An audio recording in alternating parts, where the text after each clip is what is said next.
Banking should be intelligent and automated. I don't think Hannah from the last panel could have teed this up better. And I don't know how anyone could disagree with that statement. And I also agree with Gary. I think that AI is the heart of like where we want those solutions of the future to live and to be enabled by.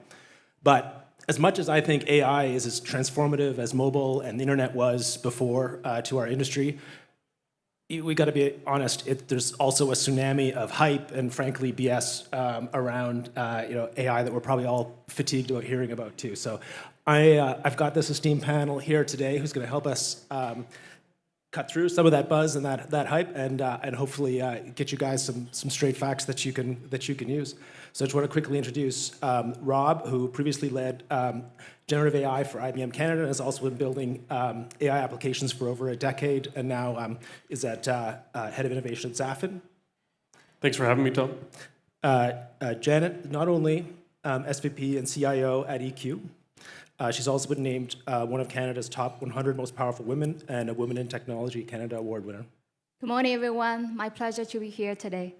And Simon is a technology leader at SAS and with a deep banking background in very applicable areas, fraud strategy and data analytics. Thank you. Glad to be here. Thanks, everybody. So I'm going to kick this off with a quick round-robin question. I'm going to ask each of you, personally, what's one area of AI right now that you think's, from your own perspective, overhyped versus underhyped? You want me to start? Okay. So I'm actually going to use the same word, which maybe is a little unconventional. I think AI agents is overhyped right now. Feels like every single point functionality, API, whatever it might be that exists in a workflow is all of a sudden an AI agent, which is maybe a little disingenuous and very hype-ish. But agentic AI, like AI that is actually cycling through multiple iterations to solve a problem, to find the most optimal solution, I think is something that is vastly underhyped right now, probably a little bit misunderstood, but is going to have a dramatic impact on our industry and across the technology space. So in the last 12 to 18 months, the industry, across the industry, whether if it's finance or telecom or retail, a lot of the AI case has been applied on like customer service, right? We heard a lot. Everybody has implemented some kind of AI applications through that customer service journey. However, I think the next 6 to 12 months, the real AI use case should go broader and deeper. Broader, like from a banking perspective, getting to like underwriting, sales, marketing, servicing, as well as like fraud, all those compliance use cases, and deeper in terms of intersectionality between like different line of business, including like customer, clients, and back office intersectionalities. Simon? Yeah, thank you. Great question. Before I answer that question, I'd like to clarify what we mean by AI, right? Because people may have different things in mind. From my personal perspective, I think AI can be categorized into three things. One is more on the interface perspective, like the things we're more familiar with, like generative AI, right? I think everybody has learned a lot in the past 12 to 24 months about how generative AI can help us really interact with such a powerful tool. And the second part of AI, which I think is something we're all kind of doing the past 10, 20 years, is not something sexy anymore, but it's still very powerful, like the machine learning, the statistical analysis, the ones we're typically doing for forecasting, for predictions. I think this is also part of AI. It's just that sometimes got overlooked. And the third component, which to Rob's point, is just something newer and more focusing on the decisioning piece, which is the agentic AI part. So this is how I look at AI holistically on the three different components. And now coming back to the question, which part is more overhyped and which part is a little bit underhyped? In my opinion, the most overhyped one is probably the generative AI part. The reason being, just because for a lot of people, this is the first time they're able to experience AI. They kind of, put too much magic on this AI word, generative AI. But there was a study from the US last year, like if you ask a generative AI model for decisioning, say if you're applying for a mortgage or line of credit, you ask a large language model or whatever foundation model, can I get approved through this loan application?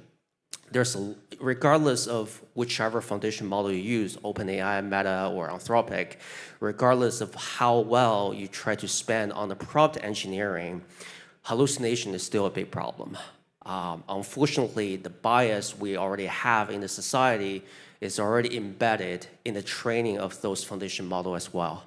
So that study has found out that, unfortunately for people with color, they have to have at least 50% more credit score in order to get approval for the loan than a white male or female.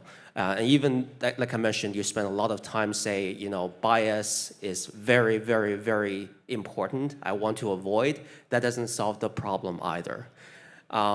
So that's why I say, generative AI is probably the most hyped one. The most promising one, I think, is probably combining all the different pieces together. Specifically, as Rob mentioned, the agentic AI part, like how we can use AI, not just for interface, but also really making that into the whole decision flow. I think that's a little bit underhyped, and reasonably so, because this is such a new technology. Everybody's trying to figure out what is the best, also what's the best, the most reliable way to use this technology. But I'm sure there will be more uses coming on that one. Rob, that's a good segue. Generative AI may be new, but predictive AI has been around for a long time, and we're just beginning to unlock how to combine those approaches. You've been in AI for more than a decade. How has working in the space changed, and what's different now versus what stayed the same? Yeah, I think Simon's statement of terms is really important. And important to understand, too, that just because we have this fantastic new technology, generative AI, large language models, foundation models, et cetera, it doesn't mean that it is the application or the proper application to every problem. It's not going to solve everything. But when you take all these technologies together, as well as more standard IT technologies, you can develop and build solutions that we could never do before. And so when we look back 10 years, or even just 5 years, we think about statistical modeling, forecasting, optimization. No one would ever be up on a panel, really, in this type of audience to talk about that as much. There wasn't as much hype.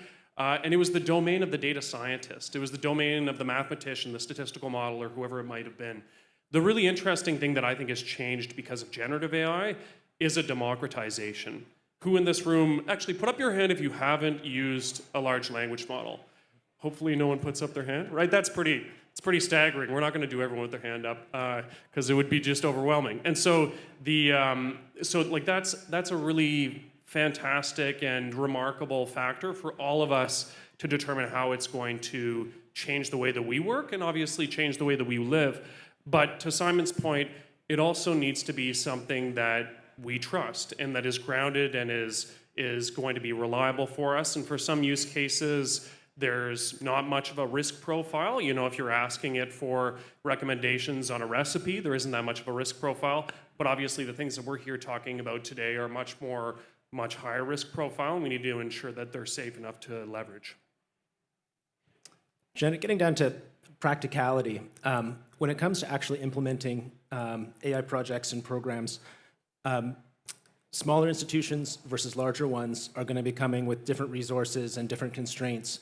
How do you think about if you're a smaller bank versus a larger bank, how do you play to your strengths and think about what your individual strategy would be with AI?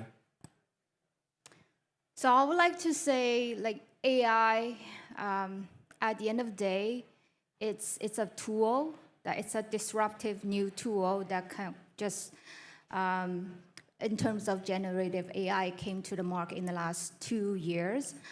For large banks, it does have the advantage of resources, right? So in terms of budget, in terms of attract talents, we know that 2 out of the 5 banks has acquired company that builds LLMs to blend that into their business. And some of the banks, they have not only acquired solutions, but start to build their internal LLMs with hundreds of AI engineers and PhDs. Like that's their advantage. But on the other side, they also have a large set of diverse data. However, it comes with an expense, right? How to train those models with large set of diverse data. That's a problem they also need to solve. From a smaller FI or a banking perspective, the advantage of the small FIs is from a technology perspective, we are much more cloud native. We don't have that much legacy systems. From a governance and engagement perspective, and keep in mind AI is not just a technology transformation, it's an organizational transformation. So the line of business engagement is much more streamlined and simplified compared to the large banks. The governance structure is also streamlined and simplified than the large bank.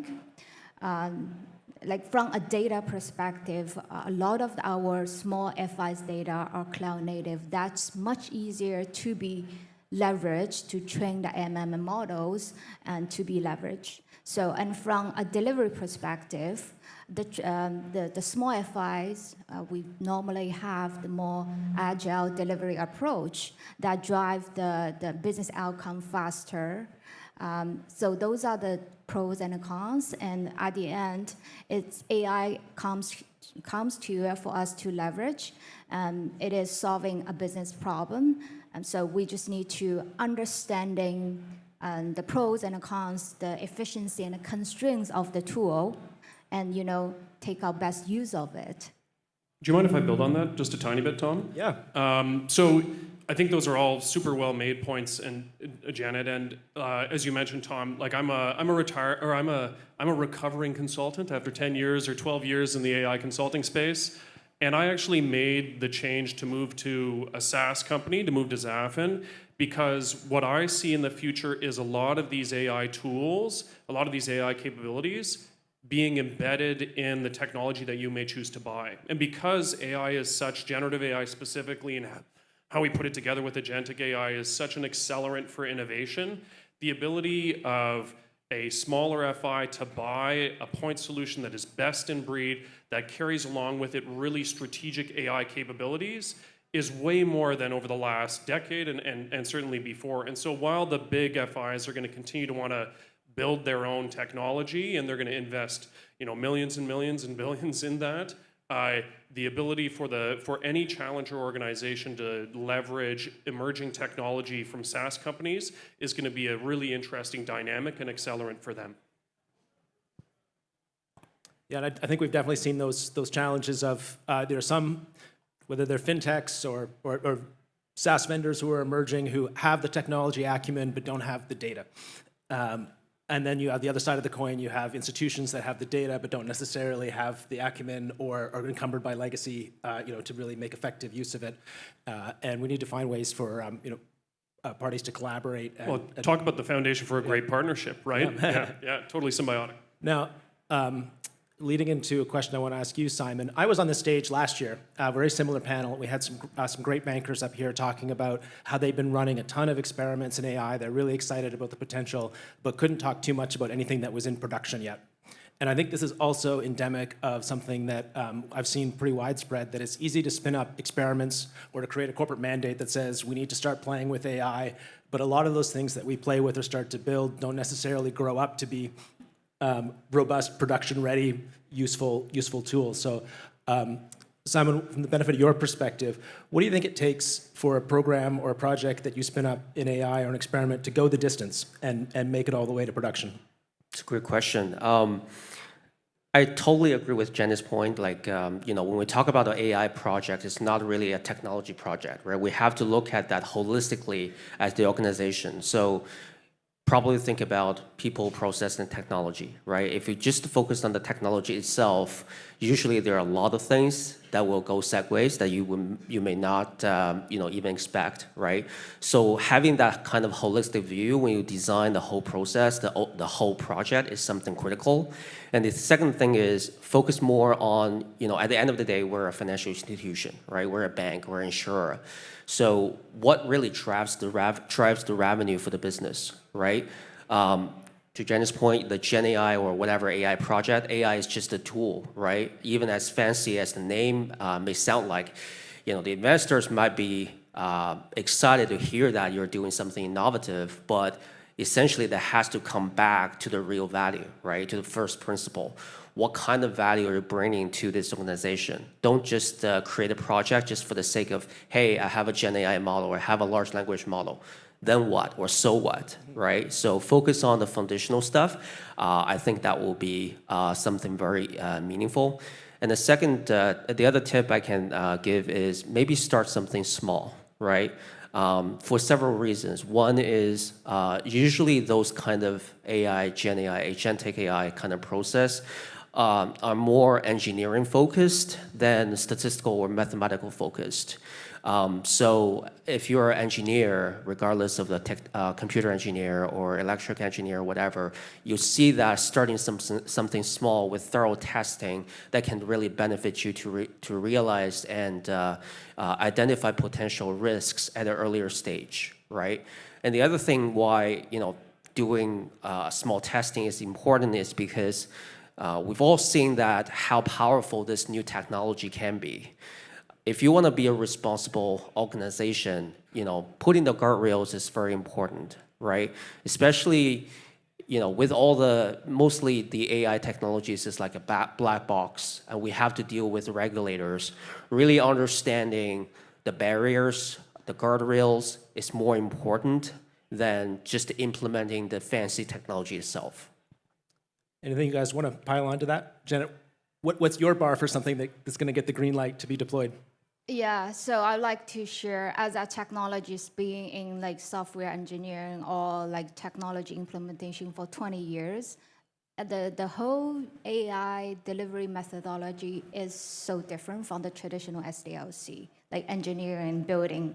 So I think, number one, like it's a cross-functional organizational transformation. However, the architecture of how we design the generative AI or AI, agentic AI, need to be centrally think to be able to create a scalable, reliable solution. You do not want to lose that long-term view of architecture of AI solutions. So that's one.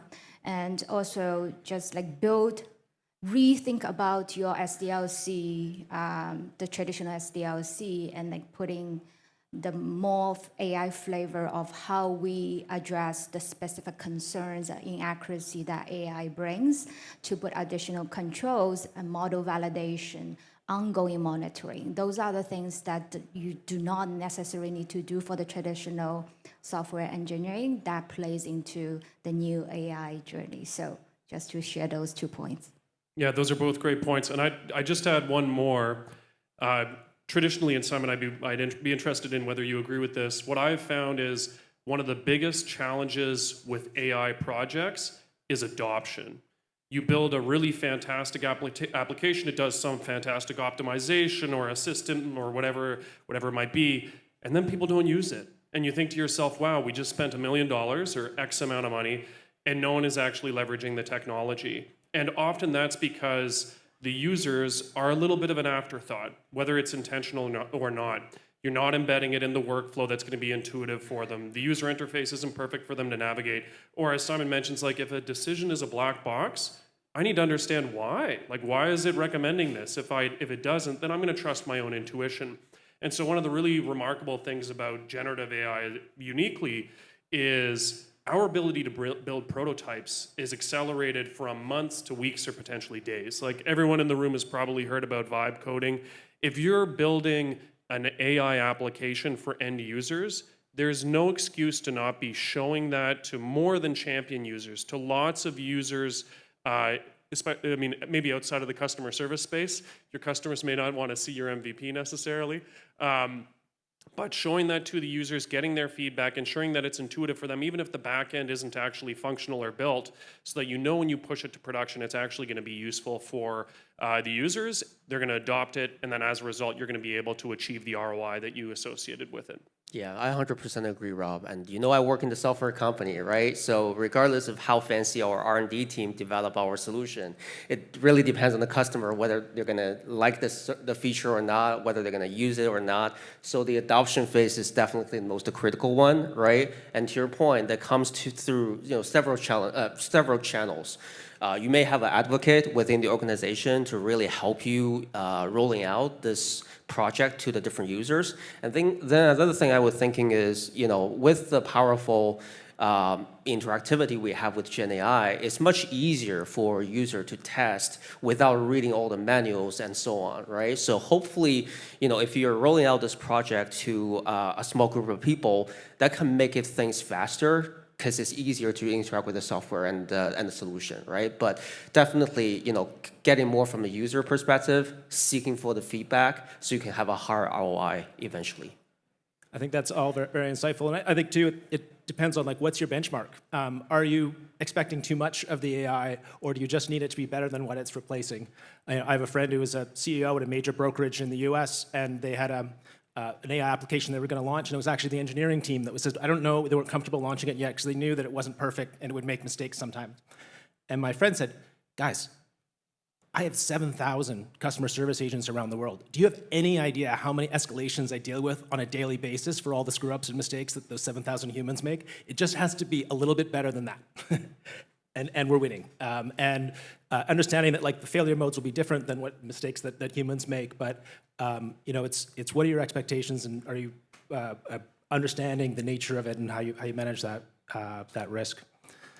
Now I want to turn the conversation back again to banking should be automatic and should be intelligent. Now let's cast your mind forward. Say it's 2030, and AI has been highly effective in transforming the customer experience and the products that we've come to know in banking. What does that world look like for you? I don't know if we're able to predict by 2030. Even next year, I think it will be very difficult to predict, right? Give it enough time. Give it enough time that AI has transformed banking. What would the good case look like? Yeah, I don't want to predict on the technology itself, like what's available, what's not. But if we focus more on the outcome, what can be better, I think it's the responsibility. Like, how are we going to be able to build trustworthy AI, right? I think the financial industry or AI in general is very similar to the pharmaceutical company, right? Like, we all know how powerful a drug could be, and we all know how dangerous a drug could be as well. I don't think anybody will buy a drug over the counter without really understanding and knowing that has been approved by the FDA or Health Canada or whatever, right? So the pharmaceutical company definitely they go through several phases of clinical trials when they develop new drugs.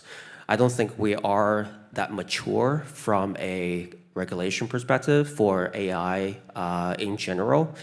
I know, OSFI and other regulators are doing very much as they can, to design a governance framework. But I think a lot of the information has to come, the information or the requirement has to come from the doers, right? If you are building these applications, you understand what are some pain points. You understand how powerful and how dangerous this technology could be. So how can you embed the bias assessment, the transparency, the explainability, and all those kind of good things into the building phase of your technology? I think that's something I'm expecting to see. And from your guys' perspective, thinking about the end value to consumers and businesses, what are you thinking that AI should eventually be able to unlock in terms of those value? So I'll go back to my earlier point of AI is just another disruptive technology. It's not too fancy, but as we talk about the internet, the cloud 10 years ago, the internet 20, 30 years ago, AI just the concept of generative AI just came up in the last 2 years. And we all see any disruptive technology when it comes, the controls and the validations are not mature. This is normal. We need to be comfortable with that type of disruptive technology. And if your question is 2030, we have 5 years. like the runway is so long. I'm very confident the technology will mature as we grow in, as the foundation of technology is so powerful and robust, and the controls, the regulations, and the governance will strengthen like super fast in the next couple months or years. So back to your question, with that bigger context, to your question of what I would imagine from a consumer-facing banking perspective in 2020, 2030, imagine anything you can do walking to a branch today, that should be able to happen with this technology digitally. When you're walking, when you open a bank account, a virtual agent will be there to assist you navigate through the account opening, through like your wealth, any financial needs. Like that to me is the 2030. I think a truly personalized customer service, you know, where your bank, whoever the FI is that's supporting you, you feel like they truly understand your needs, that they're able to bundle and bring together products and services to support your individual needs and actually service you in a way that is, in an ongoing way, truly adapted to you. And like today, we can't do that because one, we can't eke out any better digital experience is one of my perspectives. You know, there's only so many more millions of dollars we can build into mobile and web apps. And at the end of the day, humans' experience is not scalable. There's only so many one-on-one interactions you can have. So I think that that's one piece. I think the second piece is that's customer-facing. For employees, for people who actually work within FIs, it should feel like a partnership. If everything goes really well, they're going to feel like they still add a huge amount of value to the end customers, that they play a pivotal role in actually providing the services of the FI, but that they're being assisted and supported every step of the way by an AI solution in a way that is, you know, a true partnership for them. So I want to wake up in this world, whether it's 2030 or whenever it is, that even as a Canadian, I could wake up in this world as a consumer or as a business, and you know, when money comes into my account, it is automatically allocated to the right deposit, the right credit, or the right wealth management account on the fly. My expenses are managed and optimized. My cash flow is forecasted, and if I need credit, I something's sourcing that for me. If I have excess cash, something useful is being done with that. It's automatic. It just happens. I've got agents doing this for me. I don't have to reconcile manually payments ever again in my small business between books. It just works. That would be great. I could imagine agents and AI helping a lot in that solution. But let's say it's 2030 or so, and that's not the world we live in, or it's not the world that anyone in Canada lives in. What do you think would be the number one blocker that sort of prevents us, that you foresee, or the biggest impediment to like reaching that end state goal of that I kind of described there? I could start. Technical debt and legacy systems. I think that that's a huge thing that basically every FI or almost all FIs, maybe with the exception of some smaller or challenger FIs, is going to really struggle with over the next 5 years for sure. I think it's a unique opportunity where the technology exists for you to do things like hollow out and squeeze your core if you're a major banking or lending client. That's one of the reasons that I'm so excited to be at Zafin now. I think that there's a huge opportunity for us to use this new technology to modernize in a way that we felt that there's too much enterprise risk to do that previously. So that's something that could hold us back, but hopefully actually will be something that is, you know, a win-win in terms of reducing that operational risk. I agree with what Rob just mentioned, but on top of that, I'll just add another barrier is data. Right? We may take that for granted. Oh, data is everywhere, right? But believe it or not, we can easily use up the data as soon as possible, right? And the other thing is, you know, I think we can all agree that the data is, if we don't believe the society we're living is perfect, I think we can also believe that the data that's being used for, you know, model training is not perfect either. So speaking of data, you know, what data is the oxygen for AI, and what we heard from the earlier panels is, you know what would be great for data? Rich, widely available open banking, rich data on payments in Canada. I don't know what happened in this country, but like I've been in the US for a long time. I come back and it's like nothing has moved in the last 10 or 15 years, but the rest of the world has advanced in those domains, and we're very slowly playing catch up. If you had a 30-second elevator pitch to Mark Carney or anything from a policy perspective, do you think would make a difference? Either less regulation, more regulation, or more kick in the pants for the industry? What do you think that would be? Anyone want to take that? I won't pick up the data one. I can leave one of that maybe for one of the two of you. I think AI right now is a talent war. And we have so much fantastic talent in Canada. We build so much talent through Canadian universities, and so much talent goes south of the border. Nothing against the United States. I won't get political at all. But we are also in a really unique time where people in the United States and Canadians who've gone down to work there are thinking, you know what, maybe this isn't the perfect thing for me. So I think we should have and should continue to have an even more aggressive strategy of supporting and bringing talent into Canada and growing organizations in Canada. I think that that's the most strategic thing we could do in AI. All right, I think we're at time. Thank you, Gary. I'll hand it off to you.